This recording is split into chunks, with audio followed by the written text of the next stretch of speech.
How to maximize your personal injury claim properly. Beginner mistakes that cost you.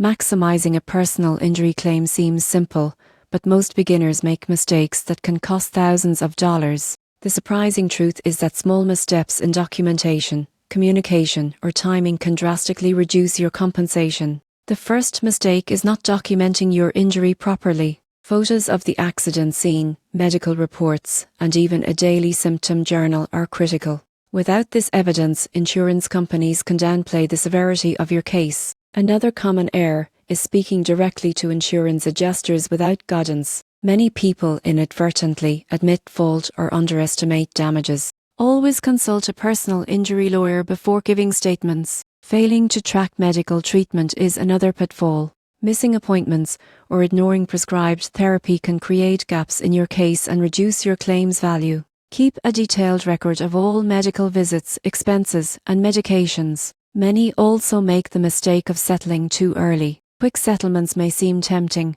but they often undervalue long-term costs like ongoing therapy, lost income, or emotional distress. Patience and proper legal advice are key. Finally, some overlook state-specific laws and deadlines. Statutes of limitations vary, and missing a filing date can completely bar your claim. Always verify the legal timeline for your state. To properly maximize your personal injury claim, document everything, consult a lawyer before communicating with insurers, track all medical treatments, avoid rushing into settlements, and follow state-specific deadlines. Avoiding these common mistakes ensures you receive the full compensation you deserve and protects your legal rights throughout the process.